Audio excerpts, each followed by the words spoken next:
people. Welcome. It's Thriving Teen Tuesday. TTT. Yo, New Year is amazing. It I'm is. loving it. So far, I hope the New Year is going great for you and that you guys are growing and learning and thriving. And thriving for sure. Yes. Mm-hmm. So today, what are we talking about? What are we talking about?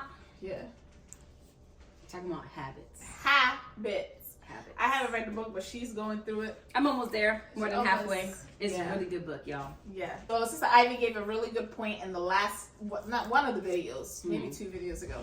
But if you haven't watched that video, watch that video. Go Her back and advice watch was to read more. So make sure you read. Yes, and also to definitely reflect on your flaws. Yes. Yes. So just that was I feel our goal video. Yes, that was our goal video. Yes. Yeah, and I feel like reflecting on your flaws is more so like not like your bad things that you do, but just more so like habits that could be good or could be bad. You know what I'm trying to say? Because you may have some good. Can flaws be good? Yeah. Yeah. Because maybe a flaw is a character trait where I'm too nice. Oh yeah, true. And it's yeah. good, but it can also be bad because you Yeah. can be too nice. Yeah. So reflect on good. your flaws. Could be good. Could be bad. Yeah. But So Yeah, that's pretty just- much today. Identifying and controlling good and bad habits. Yep. So honestly, I have a very bad habit of being overly affectionate. Okay. So So I feel like sometimes habits are good and bad. yeah. Because it's bad depending on your perspective, or your outlook. Because Mhm. if I'm also overly affectionate and my love language is affection, Mm-hmm. it's not a bad habit to me. I Right. would love you giving that to me. But If it's somebody who doesn't like being touched at all, yeah, it's then like, it's gonna don't like, touch me, right? How do I tell this person I don't really like to be touched like Right. that? So, Just don't touch me. yeah. Okay. Be nice. Be Yes. nice. So, question: how do you identify what your habits are?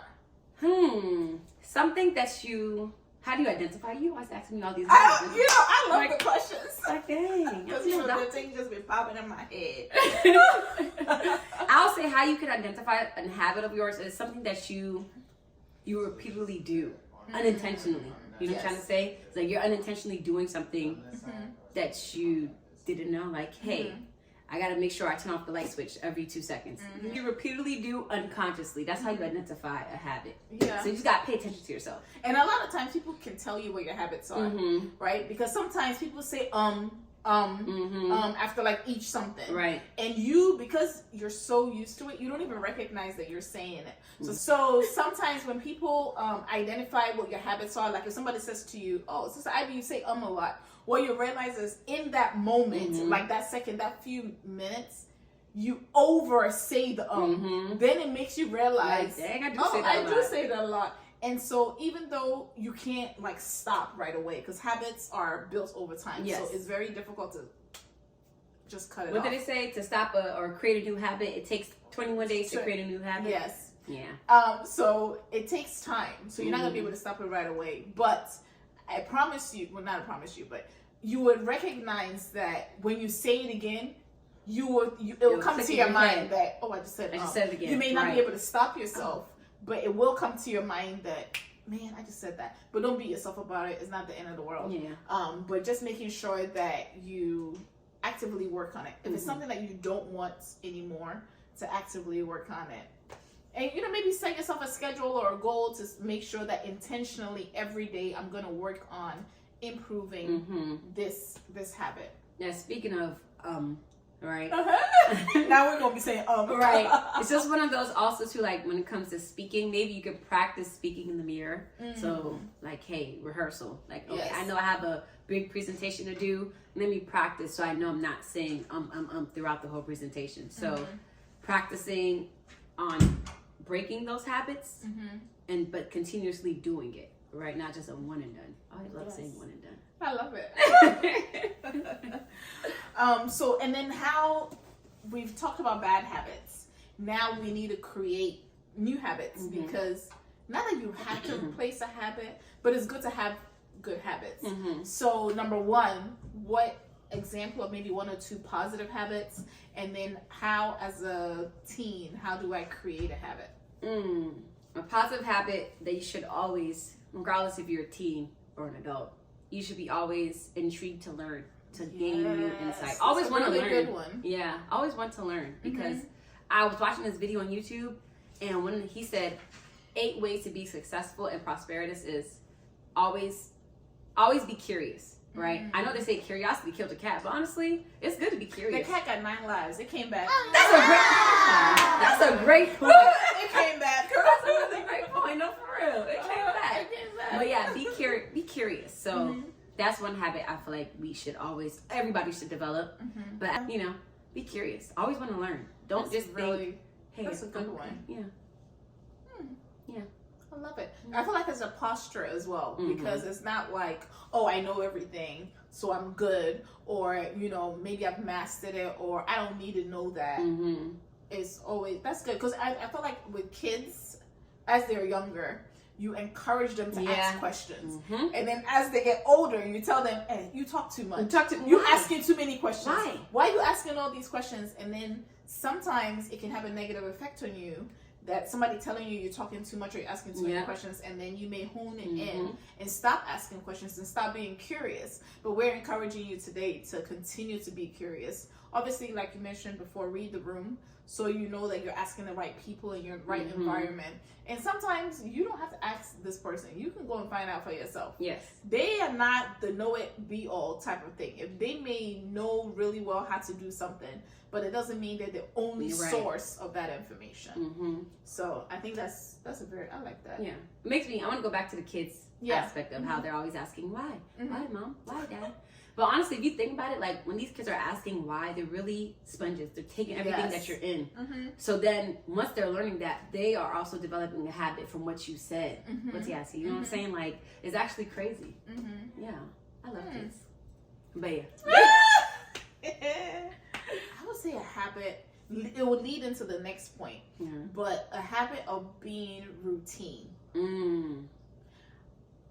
Not routine to the point where you're robotic, but routine to a point where you know I can set certain things for myself, even if it's not down to the minute. Right. But I can set certain things for myself where I know in the morning I'm making my bed. Yes. So now that has become a habit and a routine. Yes. So I know that I'm not leaving my room until I've made my bed, until I've done whatever it is that you feel like you need to get done. And you know that until I'm done, I'm not stepping 1 foot outside of this room. So if you see me in the hallway, you know, oh, Mabel did X, Y, and Z because her thing is she's not doing this before time. Yes, there's emergencies and things that happen as well. I'm very big on making my bed. That's why I came to my, I'm a morning person. People who make their beds every day are successful. Yeah. I made my bed before they said that. I don't know. Me too. I learned about it after I've been making my bed. Yeah. And I feel like, to be honest, we're talking about bed for a minute, but I feel like when you make your bed, if your room is messy, because your bed is like the largest thing in the room. The largest furniture. So if your bed is unmessy, your whole room looks It sets the tone of your room. Yeah. But if your bed is made and the rest of your room is not as it still looks like there's something, it still looks inviting. It looks like there's something going on. To an extent. If you got clothes everywhere, no. I'm not talking about that. Okay, I'm just talking about like little knick-knack things. But the bed is literally like the focal point. When you walk in, like, you remember when you go to a department store and you see the bed is made, it makes you want to dive in and all those things because it attracts you. So that was very random. Yeah, very random. That's what happens when you're interior designer. Yes. So how do you set a routine? You mentioned something about it takes 21 days to create a habit. How do you set that routine? Hold on, it's in the book. I read it somewhere. Said, you bookmarked it? My bookmark's somewhere else, but I remember. Oh, I love it. Okay, how do you set a routine, right? It's here. I'm getting close. There we go. Habit loop. Okay, the habit loop. The habit loop. So, right? Yeah, as you can see, there's a cue, craving, reward, and cue, craving, response, and reward, right? So, how do you say, what was the question again? How do you create a routine? Routine, right? So, you will create a routine once you realize, okay, this is a bad habit of mine. We're going to go back to bed. I don't like making my bed in the morning. So now that you're aware that, hey, I lack making my bed. That cues your mind to make my bed, right? So once your bed is made, you're going to be, here we go. Okay. In summary, the cue triggers a craving, which motivates a response, okay? So the cue was for you to make your bed. The craving is you want to be able to make your bed all the time. So the response is, I'm making my bed, which provides a reward which satisfies the craving, ultimately becoming associated with the cue. Does that make sense? Yeah, so it basically just does that cycle. As you do it, you get rewarded, which then entices you more to continue To do it. So that's how you create a routine, right? So I guess creating a routine is realizing I want a reward out of this. Yes. So let me continue doing it so I can get that reward. Yeah. That makes sense. Yeah. Yeah. Y'all should really get this book. It's really good. I'm reading it after you. Okay, I got you. Okay, yeah. I'll give it to you. I'll be done by the. I give myself 2 weeks. Okay. We're gonna follow up. Yeah. Follow up. I need to create a new habit of finishing my books. Reading. Yes, a reading. Set the routine. Yes. So for routine, I feel like it's very important to identify the areas in which you are disorganized or areas in which you need a little bit more support. And then from there, once you identify what it is, then setting the achievable goals. So if I know maybe I'm working on my grades, so I'm setting up a routine of studying. So if you know you're not a morning person, please don't study in the morning. Just go to right before you sleep. It's not gonna work. So assess what works for you. Just because the study group is in the morning or in the evening doesn't mean that study group is for you. Okay, because some of us, we're not nighttime people, we're morning people. And then the evening stuff, I'm gonna be asleep. Okay? So you just want you gotta go sleep. Yeah, my bedtime is 8:30. Anyway, so you want to make sure that whatever it is that your habit is or your routine that you're trying to do, you want to make sure that whatever steps that you're taking is in alignment with what works for you. Yes. So if I know I'm trying to improve my grades, I'm setting aside 30 minutes every day and whatever time of day it is, and I'm going to read, watch a video, whatever it is that you need to do, and you're going to set a reminder. Yes. Because until it becomes a habit, routines are very easy to fall off. They're so easy. People get into routines and they'll be good for like a day or, so, or 2 days, 3 days. Then they forget that they had the plan, and then they'll remember like months later, and they'll be like, "Man, what happened? I thought I was on track, and then bloop, and one little thing threw you off, and then the whole thing is over." Setting that reminder, if you set it on your phone or whatever it is that you setting that reminder, and it helps if you do the whatever it is at the exact same time, because when you waver, that's when you're like, I'll do it later. And I'll do it later. And then later never comes. So if you're doing it at 5 o'clock, every day at 5 o'clock, if I called you, I know that you would be doing this. So therefore, your friends know, don't call her or him at this time because that's their study time or that's their this time. And then also, I will encourage you, because if you call me at 5 o'clock and I know that's, ain't you supposed to be studying? Right. Yeah. And so without even recognizing, you create an accountability with others and for yourself. So make sure you schedule it so that it can help you to stay on track. Yes, I love that. Yeah. Thank you, Sister Mabel. I have an example that sometimes I beat myself up. I'm very critical of myself. I want to hear it. So you know I have the Bible plan. I've been doing a Bible plan. And you know, whenever you go on the Bible app, I think it's just called the Bible app. Yeah. But when you go on the Bible app, right, it has a little, I don't know what the emoji is, but if it's a star or a light in the bell? No, the lightning. The lightning bolt. So it has the streaks. The streaks. And it counts. And my goal was to go on every morning and read and pray and all those things, right? And I was seeing it, and I got to like 15, 16, 20, and I'm like, I was so excited. On a roll. And I was like, yes, I am doing it. And I don't know what happened. But the next time I opened the Bible, it was on 0. And I was like, dang, what happened? What? Yeah. And I also have a planner. I'm a planner person. So normally, like when I read, I'll write down like some key points or whatever. So I went back through my planner to find out when was the last time I actually went on the app, because the app doesn't actually tell you the last time you were on. It doesn't? No, it doesn't. It tells you when you fall off the streak, but it doesn't tell you when the last time you read.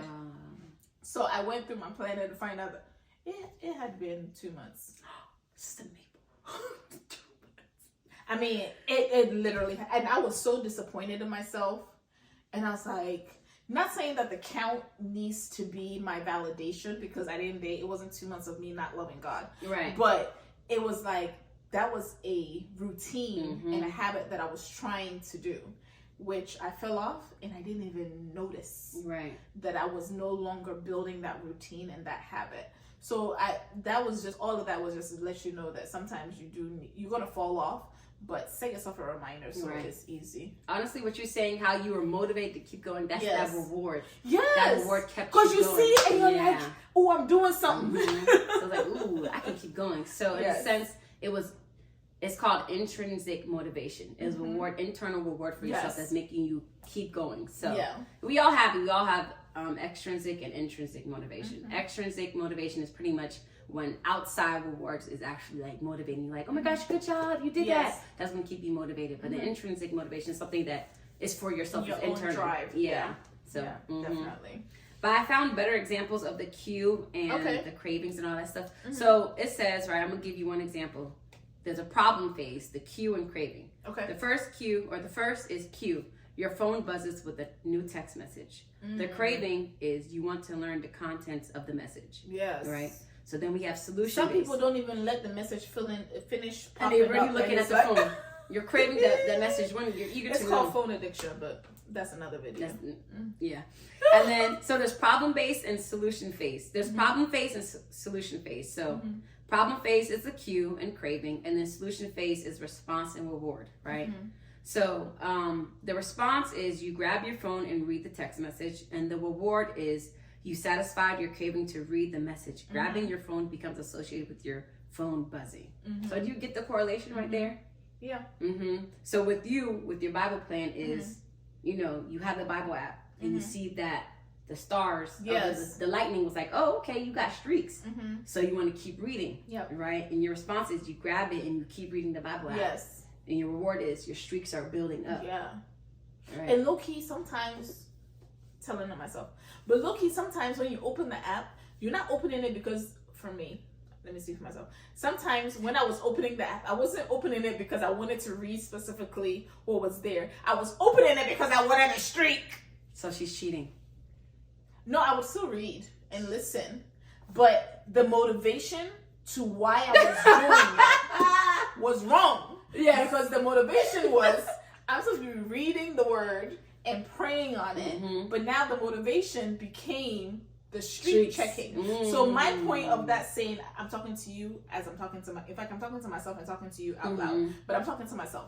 But what I want to say is, sometimes you may have a good purpose, but your focus may be wrong. Ooh, so just make sure that you remain on your purpose. Your purpose is learning and growing, not the streak or whatever the reward is. Don't focus so much on the reward that you're losing sight of the what it is that you. Because sometimes you're not gonna have a reward, and that's okay. So as I said it, I was judging myself you realize, and reassessing. I'm like, but you were literally following the streak. I'm telling myself. I like to tell myself because I'm very critical. It's okay. We all do that sometimes. Yeah, I was. It's okay. Let's be real. That's why God made me stop doing it, because He was like, this chick ain't even reading. He was like, girl, forget about it. Sometimes things happen for a reason. No, for real. I'm thinking out loud. I think that's what it was. That's why I forgot. Probably. Yeah. Because your intention was to be. My intention? Oh. Joke. It's not a joke. It's real life. You have to have people in your life that can just call it like it is. My intentions were not pure. You're right. I own it. Oh man! What other questions do you have for us? Okay, so I hope it's the last question. It's the last question in my brain, but you know me, I might come up with another question. How?